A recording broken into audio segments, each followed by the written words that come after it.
Welcome to The Deep Dive, the show that cuts through the noise to get you truly well-informed, fast. Glad to be here. Today we're diving into, well, the often misunderstood world of enterprise resource planning, or ERP systems, and the broader concept of digital transformation. We've compiled a fantastic stack of recent insights, reports from Panorama Consulting Group. Yes, including some really fresh pieces from just this July. Exactly. Our mission today is to equip you with the clarity needed to navigate these incredibly complex tech projects. Right. Helping you understand why some succeed brilliantly and others, well, they fall surprisingly short sometimes. And that's really the core question, isn't it? The one we're going to help you unpack. Which is? When a big technology project goes sideways, is it truly the wrong software? Or is there something else, maybe something deeper going on? Okay. We're going to give you the framework, hopefully, to help you tell the difference. Excellent.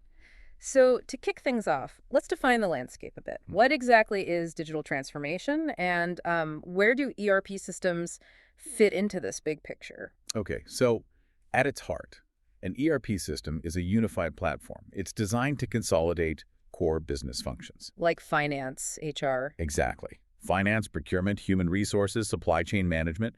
The goal is simple, really. Which is? Enable data-driven decisions and streamline operations across the whole organization. Got it. Now, our sources make a really crucial distinction. IT strategy versus digital strategy. They aren't the same thing. How so? Well, IT strategy focuses purely on the technology itself. Its management, optimization, how it's rolled out. The nuts and bolts. Pretty much.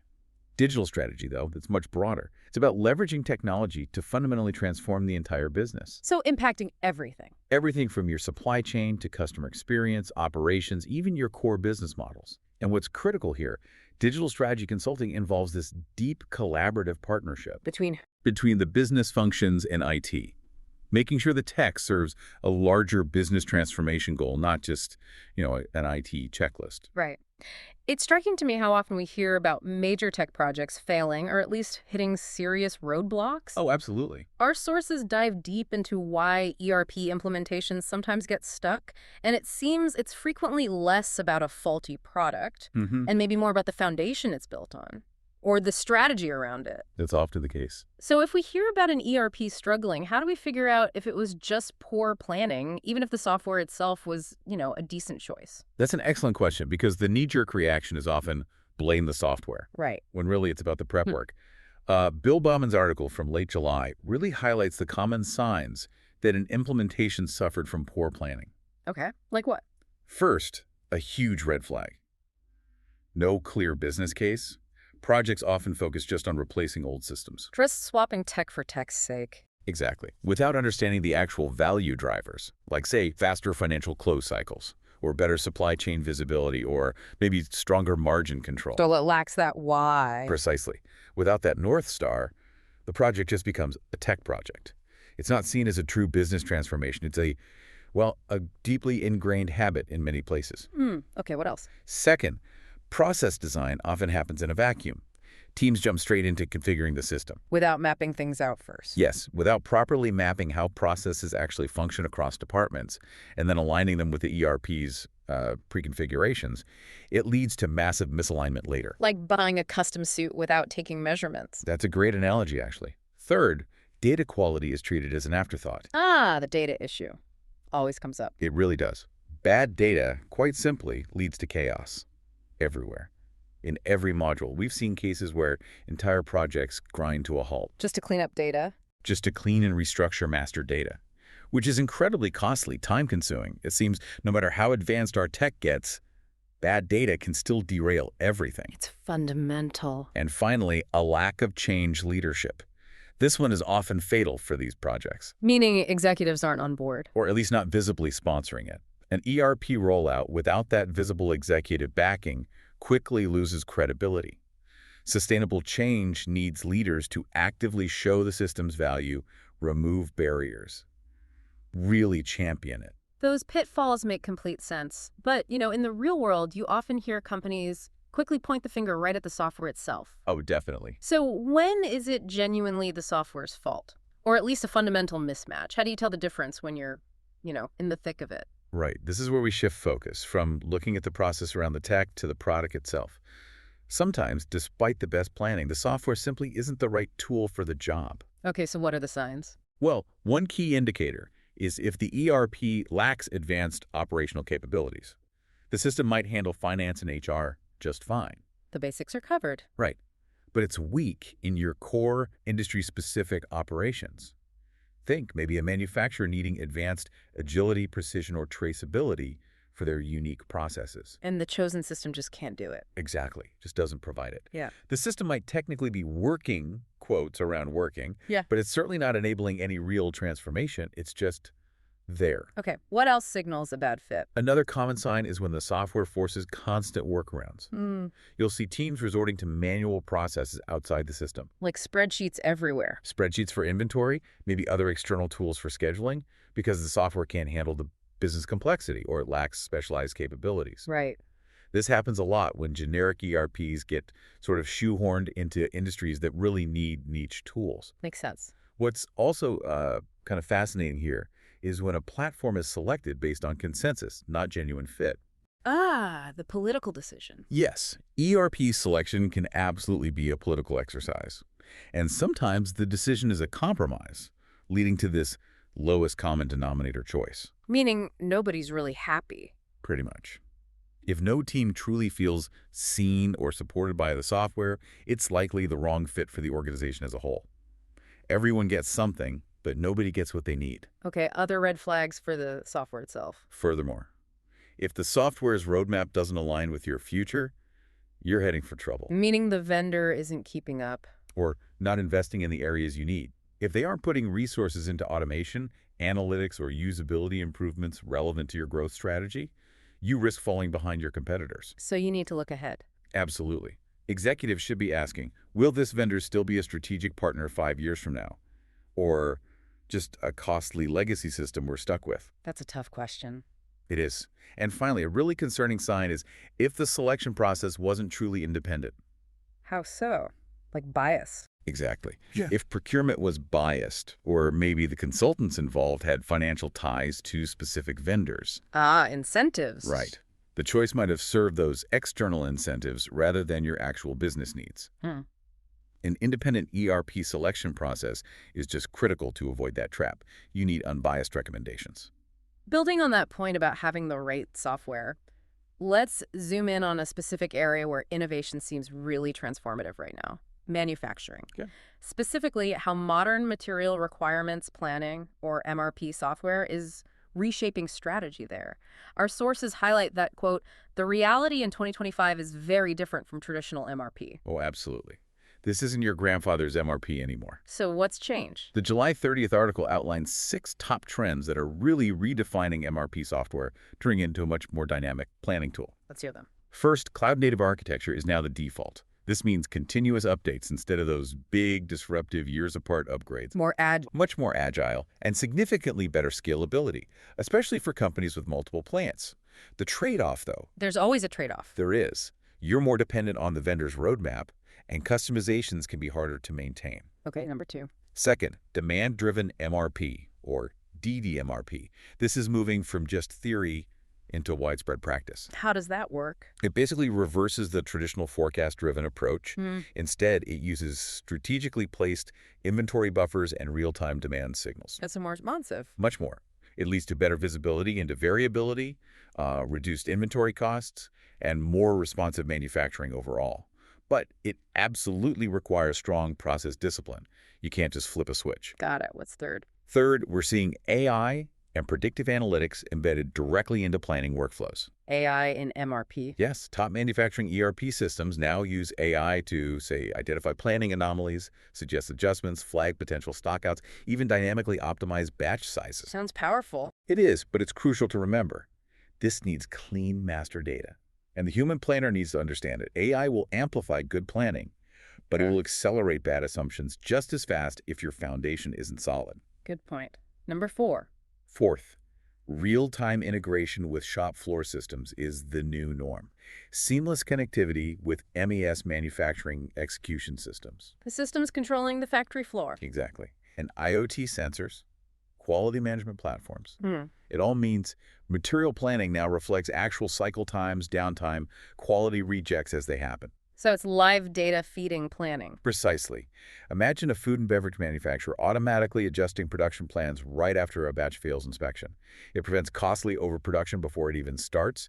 It moves planning from reactive to truly proactive. That's a big shift. Okay, fifth trend. Fifth, multi-entity coordination is now a core feature, not some niche add-on.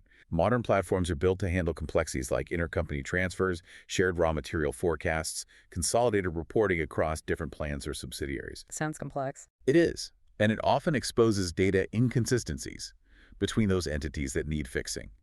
But the capability is there. And finally, number 6. And finally, user-centered design has actually reached the MRP world, thank goodness. Time. Definitely.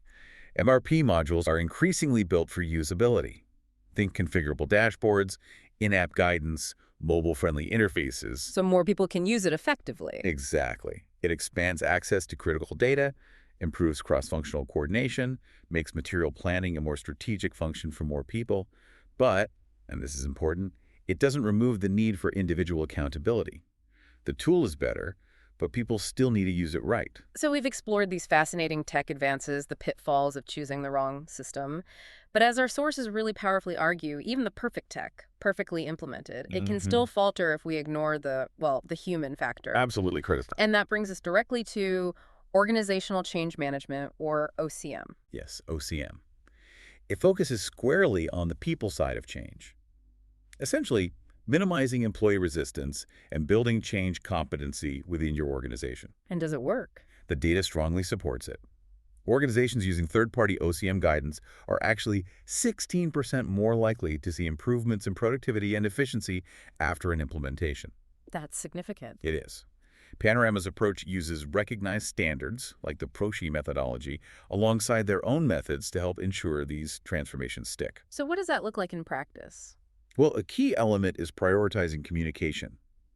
Ineffective communication is a top reason projects fail. Why is that? Because in the absence of clear information, employees will often, create their own reality. And it's usually not a positive one. Fear of the unknown. Right. So OCM consultants help create very specific communication plans, stakeholder-specific, covering key audiences, the right messages, timing, delivery methods, even who should deliver the message, executive, manager, etc. Tailored communication. Exactly.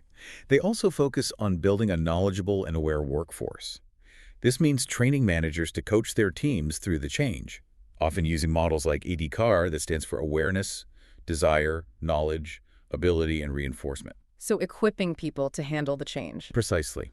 We've seen this work. For example, one source mentioned a municipality client that saves substantial money just by proactively educating stakeholders and users about the new system's capabilities through really diligent OCM efforts. It prevents problems down the line. Let's apply these insights now to a particularly complex sector, healthcare. Okay, healthcare, always complex. Our sources highlight that healthcare organizations often need both ERP software and strategic business management consulting.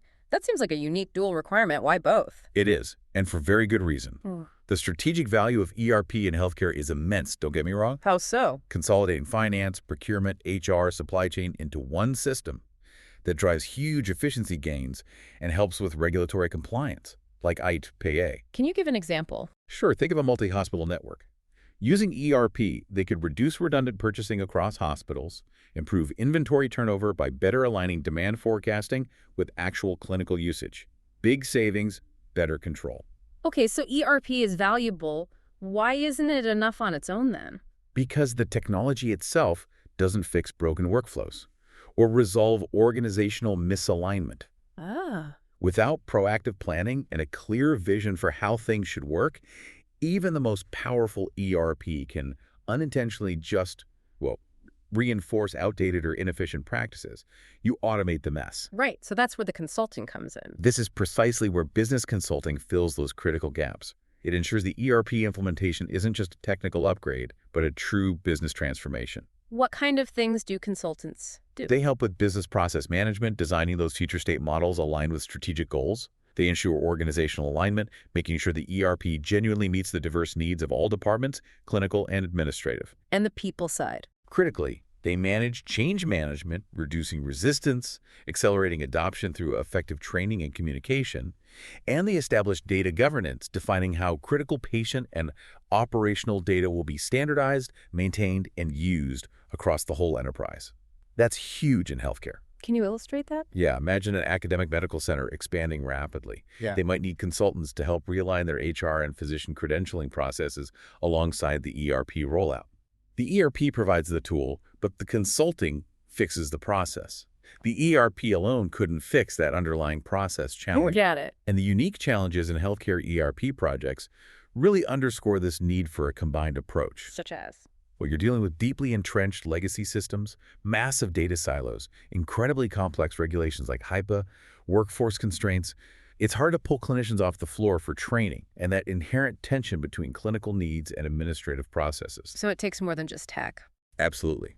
A combined approach, focusing on people, processes, technology, and data, is what truly ensures the ERP supports the organization's holistic goals in a setting like healthcare. Okay, finally, throughout all these different threads, planning, software choice, change management, specific industries, a common theme keeps popping up. The immense value of truly independent guidance. It seems simple, but maybe really crucial. It's absolutely paramount. You can't overstate its importance. Why is that independence so key? Because independent ERP consultants, like Panorama Consulting Group mentioned in the sources, are 100% technology agnostic. They have no financial ties to specific vendors. So no hidden agenda. Exactly.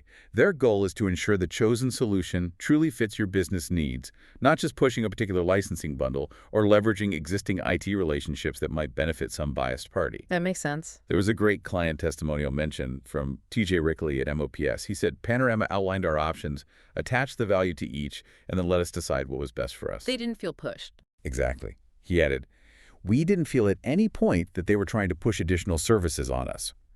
That unbiased approach. Yeah. It's critical for trust and ultimately for true success and peace of mind on these massive projects. This deep dive really shows that true digital transformation.